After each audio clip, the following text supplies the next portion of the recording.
이른바 뭐 제2의 탁현민이다 이런 얘기까지 나오고 있는데 박기영 과학기술혁신본부장 임명을 놓고 잡음이 상당히 커지고 있는 것 같습니다.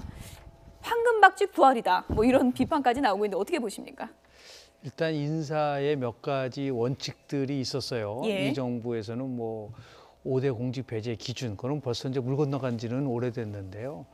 지금 인사를 보면은 크게 문재인 정부는 방점을 두고 있는 게요. 시급함, 그리고 개혁성, 예. 전문성을 뒀는데 이번에 박기영 본부장의 임명을 보면은 과거 참여정부 시절에 청와대에서 근무했던 사람에 대해서 예. 무한 신뢰를 하고 있는 것 같아요. 네. 그러니까 다시 얘기해서 그 당시에 누가 보더라도 황우석 사태에 직접적으로 관련이 됐다고 해서 사임까지 한 사람을 예.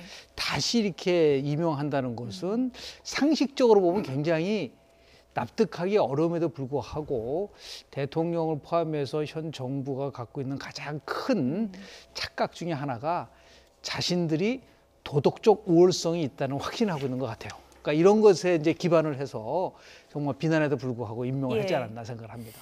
지금 말씀하신 것과 비슷한 맥락으로 야당의 집중 포화가 쏟아지고 있는데요. 정의당마저 비판에 합류했습니다. 들어보시죠.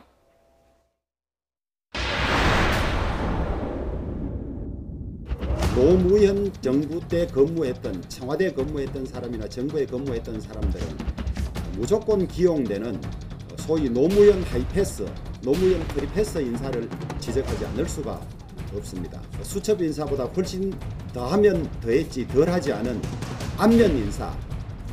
박 본부장은 노무현 정부 시절 온 나라를 충격의 권위로 몰아넣었던 황우석 사건의 핵심 관계자입니다. 전대미문의 과학 사기 사건의 공범격인 인물을 과학기술혁신본부장에 앉히는 것은 고양이에게 생선을 맡기는 그런 꼴이 아닐 수 없습니다. 문재인 정부는 보나코 인사, 보은, 나홀로, 코드 인사에 매몰되어 개혁 대상자가 개혁을 주도하는 모순을 더 이상 저지르지 말고 각계각층이 반대하는 박기영 본부장에 대한 임명을 지금 당장 철회해야 할 것입니다. 과학기술 혁신을 진두지휘할 자리에 연구윤리와 연구비 문제에 있는 인사를 다시 앉히는 꼴이 되었습니다. 문재인 정부가 진정 촛불 민심에 따라 적폐청산과 혁신을 하려고 하는지 다시 한번 묻고 싶습니다.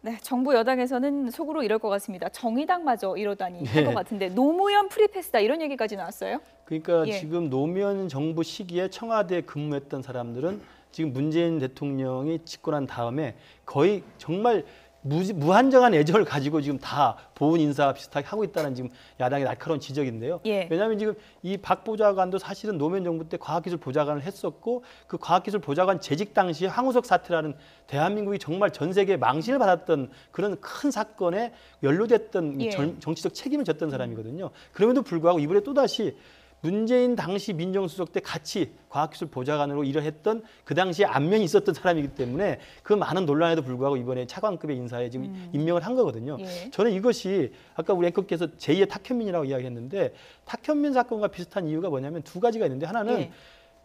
정의당마저 나서가지고 논평을 지금 비판을 하지 않습니까? 예. 그건 뭐냐면 탁현민도 똑같은 거였는데 여성단체 그리고 문재인 정부의 호의적인 그런 NGO에서도 사실 탁현민의 경지를 계속 요구했던 것처럼 예. 이 박 보좌관에 대해서도 지금은 정의당 또는 민주당 내 일부 인사들, 그다음에 NGO, 그다음에 참여연대까지도 나서서 모두 이 박 보좌관의 임명 자체를 좀 잘못한 것이라고 이야기를 하고 있거든요. 그게 첫 번째 닮은 탁현민 사건이고요. 두 번째 탁현민은 뭐냐면 탁현민이 그렇게 문제가 있음에도 불구하고 계속 대통령이 신뢰를 하기 때문에 남아있는 거 아닙니까? 그렇죠. 박 보좌관도 아마 대통령이 무한 신뢰를 했기 때문에 뽑아준 것 같습니다. 예. 그래서 정말 탁현민 씨가 버티고 있는 만큼 박 본부장이 버틸지 아니면 일찍 나올지 두고 봐야 될 것 같습니다. 저는 이게 이분의 가장 큰 문제가 그 황우석 교수 논문에 예. 바로 이게 공동 연구자로 등록해서 2억 5천만을 받았어요. 근데 황우석 교수의 판결문을 보면 연구윤리 위반으로 징역 1년 6월에 집행유예 2년, 그다음에 서울대 교수 파면이 정당하다고 나왔거든요. 근데 이분이 만약에 전공은 식물학 석사고 식물생리학 박사입니다. 연대. 그렇죠. 자, 그럼 식물학자가 황우석 교수는 동물 연구잖아요. 그게 연구를 만약에 저는 같이 했다면 공범이죠. 근데 연구를 안 하고 이름만 올려서 돈을 타갔다면 이거는 이게 횡령이에요. 저는 이 자리가 어떤 자리입니까? 과학기술혁신본부장은 20조 원의 기금을 운영하는 자리 아닙니까? 근데 그런 분이 저는 이게 윤리에 위반해서 2억 5천만 원을 받아갔다 예. 연구도 안 하고 예. 그러면 이게 상당히 문제가 있고 저는 이게 반드시 여야 뭐 보수 진보 관계없이 다 이게 반대하고 있잖아요. 따라서 이게 과학계에서도 반대하고 있잖아요. 저는 이게 빨리 임명 처리해야 된다 이렇게 봅니다. 예. 인사 논란 불거졌을 때 정의당까지 나서서 반대하면 정부에서 입장을 좀 바꾸는 경우도 종종 있었는데요. 또 탁현민 행정관 보면 그렇지도 않은 것 같기도 하고 이번에 어떻게 될 걸로 예상하십니까? 저는 이제 뭐 제 나름대로 분석한 건 아까 얘기한 지나친 도덕적 우월주의도 있고 지난 참여정부 때도 보면은 진보 정부가 너무 이러한 나름대로의 계도민주주의에 빠져 있는 것 같아요. 국민들을 이끌고 간다.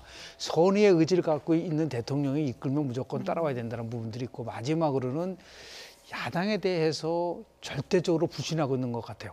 야당은 무조건 반대를 위한 반대를 하는 예. 집단이기 어차피 때문에 어차피 반대한다. 반대할 예. 거니까 나 홀로 마이웨이로 가고 나서 결국은 성과를 통해서 국민들에게 보여주겠다라고 하는 이런 것 쪽에 매몰돼 있다 보니까 문제는 뭐냐면 노무현 대통령 추도사에서요.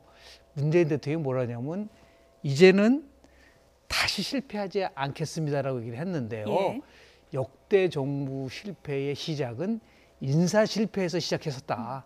이런 것들을 조금 좀 이 정부가 좀 깊이 인식을 좀 할 필요가 있지 않나 생각이 좀 듭니다. 예.